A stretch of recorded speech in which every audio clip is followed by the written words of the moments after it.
I've been a long-haul trucker for nearly 10 years now. You learn to expect the unexpected on the road. Weird things happen out there, strange encounters, odd moments that make you question your sanity. But this one still haunts me. I can't shake it, even after all this time.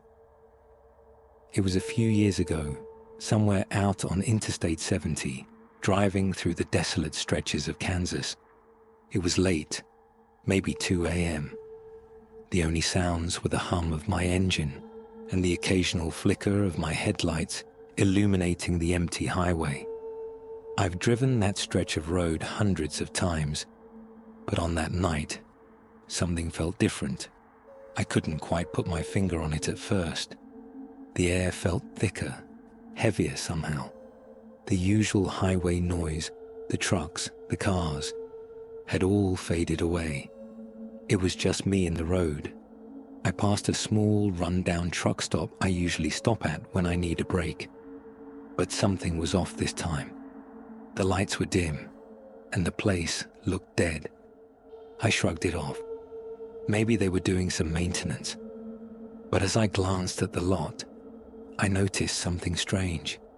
An old, beat-up truck parked at the far end. It was dark out there, the shadows hiding most of the details, but something about it felt wrong. I kept driving, my eyes flicking back to the rearview mirror, but the truck was still there, stationary, like it hadn't moved in hours. I felt the hairs on the back of my neck stand up. It wasn't the truck that spooked me, it was the driver. There was something unsettling about the idea of him sitting there, staring off into the empty road, just waiting. I tried to shake the thought and kept going, focusing on the road. But as the hours passed, the uneasy feeling only grew. I don't know how to explain it, but it felt like I wasn't alone out there anymore. It wasn't like a regular feeling of being watched. This was different. It was like there was something following me. Every time I checked my mirrors, I expected to see headlights in the distance, but nothing. Just endless black behind me. It gnawed at me. Eventually, I pulled into another truck stop. I needed fuel, and honestly, I just wanted to get out of the truck for a bit. When I stepped out, the cold air hit me like a slap in the face. I stretched my legs, trying to shake the anxiety that had been building up. But that's when I saw it again, just across the lot, near the entrance. The same damn truck, the one that had been sitting there, unmoving earlier. It was parked next to the diner, and this time, the driver's side door was wide open. The interior light was on, but the seat was empty. I thought maybe the guy went inside, but I didn't see anyone around. It was like he'd just vanished. I turned to go inside to pay for my fuel, but as I walked past the truck, I caught a glimpse of something in the side mirror. A figure standing by the rear of the truck, just beyond the range of my headlights. The person was tall, hunched, like they were waiting. I stopped dead in my tracks. My first thought was to just ignore it, keep walking, but something told me not to. I don't know why, but I turned and looked straight at the figure. It didn't move. I couldn't make out details, just a silhouette in the darkness. And then, I swear to God, I saw its head twitch. It was like it had heard me look at it. I stood there frozen, staring, my heart pounding in my chest. After what felt like an eternity, I quickly turned around and hurried inside the diner. I don't know what I thought would happen if I stayed out there any longer. But when I glanced back through the window, the figure was gone, like it had just melted into the night. I didn't waste any time finishing up my fuel and getting back on the road. I didn't even check my mirrors. I just drove. It wasn't until a few miles down the road that I noticed the low rumble in my truck, like something was tapping against the undercarriage. It didn't feel right. My truck had never made that sound before, and I could feel my nerves starting to get the better of me. I pulled over to the shoulder and got out to check. Nothing. No damage. No sign of anything unusual. But then, I noticed something that made my blood run cold. There was dirt on the side of my truck, caked into the mud flaps. But it wasn't just dirt. There were footprints. Small, heavy prints. Like something had been walking around my truck while I was inside the diner. I didn't stick around to investigate any further. I jumped back in the cab, locked the doors, and took off, going as fast as I could. To this day, I don't know what happened out there. I don't know if it was some random drifter, a freak of my mind, or something else entirely. All I know is that I've never felt the same driving those stretches of road. Every time I pass that truck stop now, I can't shake the feeling that someone's watching me, waiting for me to stop again. And that thought terrifies me more than anything I've ever encountered out there.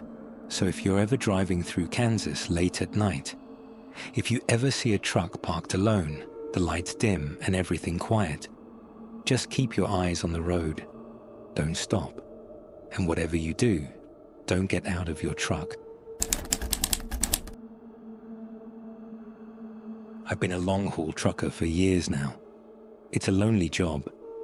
One where you spend countless hours on the road, driving through the night, the only company being the hum of the engine and the occasional radio static. Most of the time, it's quiet. Just me, the road, and my thoughts. But there's this one night I'll never forget, a night that haunts me, even now. It started like any other late-night drive.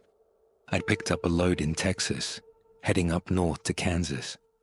I've driven that stretch 100 times, so I was used to the desolation, the vast stretches of empty road, the kind of road where you can't see a soul for miles, and the silence can be almost oppressive. It's easy to slip into a trance, especially at 3 a.m. I was somewhere in the middle of nowhere, between small towns, when I noticed something strange in my rearview mirror. At first, it was just a pair of headlights, far behind me, barely visible in the dark. But the longer I drove, the closer those headlights seemed to get. I didn't think much of it. Maybe it was another trucker on the same route, or a car just trying to pass me.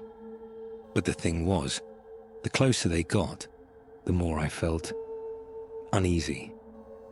It wasn't the typical flash of lights you get when someone's about to pass you. This was different.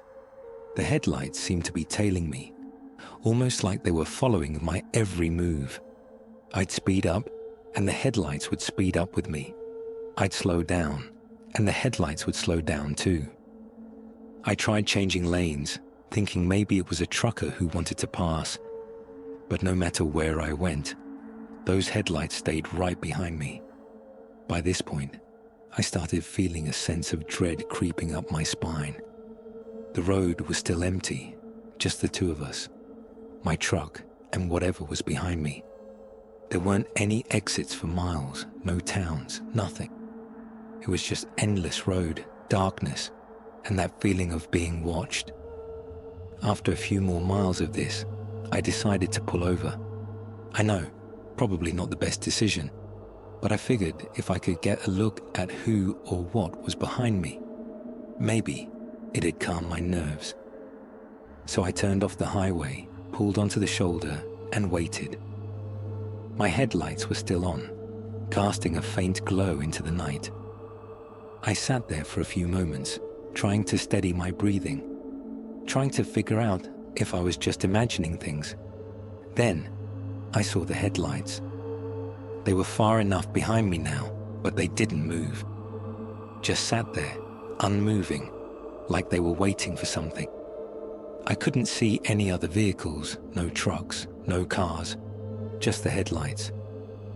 I had a bad feeling, something deep in my gut that told me I needed to get moving again, fast. I threw my truck in gear, and as I was about to pull back onto the highway, I saw something in my peripheral vision, movement just off to the side. My heart skipped a beat, and I turned to look.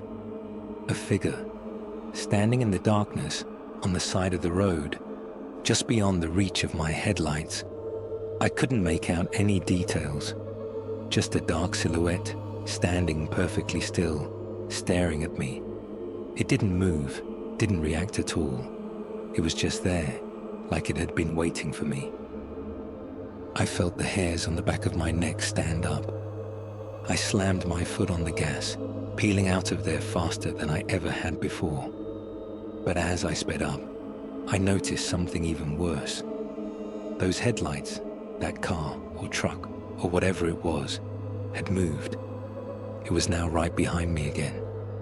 I could feel the presence, almost like something was breathing down my neck, like I wasn't alone anymore. But when I looked in my rearview mirror, all I saw was the empty stretch of highway. Nothing was there. I kept driving, my heart pounding, the fear gnawing at me with every mile. I didn't stop again. I didn't look around. I just drove as fast as I could, the road stretching on endlessly. I'm not sure how long I kept going, but it felt like hours. Eventually, I reached a gas station. I pulled in, nearly running out of fuel, my hands shaking so badly I could barely get the truck to park. I hopped out, needing a break, needing to tell someone about what had just happened. The man at the gas station was nice enough, offered me a coffee, asked where I was headed. I told him, tried to act normal, but I couldn't shake that feeling. I kept glancing out the windows, half expecting to see headlights in the distance or that figure lurking in the shadows. Then, I did something I'll never forget. I asked the guy, casually, if there had been any strange sightings around these parts. People driving on the roads late at night, maybe running into weird stuff. He looked at me like I was crazy, laughed a little, but then his face went serious. He leaned in a bit, like he was about to tell me something important. He said, "You're not the first person to mention that. There's been talk about a ghost truck that haunts this highway. People say it follows you, gets right on your tail, and then disappears. Some folks swear it's been happening for years." I froze. He just shrugged, like it was no big deal, and handed me my coffee. But I couldn't drink it. I couldn't do anything but stare at him, my mind racing. That night, I finished my route, but I couldn't stop thinking about it. I've been on that highway since, dozens of times, and I've never seen those headlights again. But every time I drive through that stretch, I can't shake the feeling that something's watching me, waiting. Maybe it's just a story. Maybe I was just tired, seeing things. But I know what I felt that night, and I can't explain it. Some things you can't explain, and some things are still out there.